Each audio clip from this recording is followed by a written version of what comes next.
আর মাত্র কয়েক মাস বাকি বিধানসভা নির্বাচনের। রাজ্যে এখন সিপিএম এর যুযুধান প্রতিপক্ষ বিজেপি। রাজ্য বিজেপির চাপে কার্যত কোণঠাসা হয়ে পড়েছে মেলার মাঠ। তাই মুখ্যমন্ত্রী মানিক সরকারের নিশানায় কেন্দ্রীয় সরকার।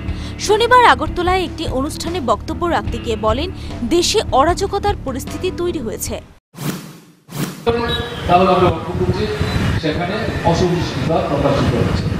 এবং শুধু তা না, অসহিষ্ণুতা থেকে আপনাকে দেশদ্রোহী আখ্যায়িত করে দেশ থেকে চলে যান অথবা বিতরণের জন্য সেখানে উদ্যোগ গ্রহণ করা হচ্ছে, তাতে একটা অরাজক পরিস্থিতি।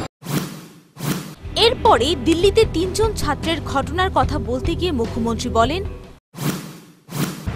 কি হচ্ছে, আপনি কিসের মাংস খাবেন, কি উৎসব করবেন, কি করবেন না, এরকম কিছু লোক খারাপ জিনিস।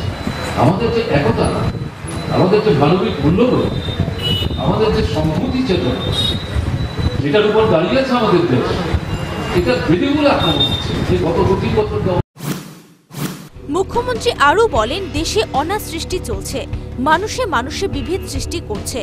এর পেছনে একটি দলীয় রাজনীতি দল কাজ করছে। আমাদের রাজ্যেও এই কাজ করার চেষ্টা চালাচ্ছে।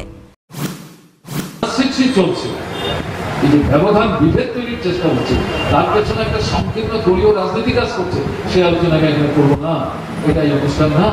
এটা কিন্তু অন্যায় হচ্ছে, ক্ষতি হচ্ছে, সর্বনাশ হচ্ছে। আমাদের তো এই জিনিস করার চেষ্টা হচ্ছে। গরু কেনা বেচা নেই, আমাদের সরকার থেকে ফাঁস কেন্দ্র হচ্ছে। কি ব্যাপার? দেয়নি যদি কিছু হয়, পুলিশ আছে, সরকার আছে, ভোট আছে, কাছারি আছে, আপনারা কে আপনাদের ক্ষতি করতে? আপনি তো হাতে নিতে পারেন, ভারতবর্ষের সব জায়গায় এটা হচ্ছে না।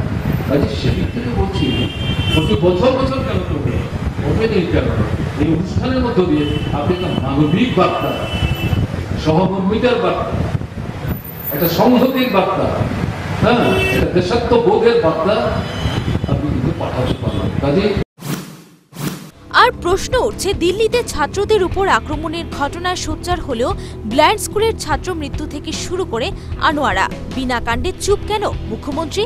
দিল্লির ঘটনায় প্রতিবাদ হলে রাজ্যের ঘটনায় কেন বিবৃতি নেই তার?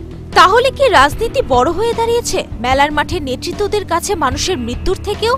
Bureau report, news vanguard.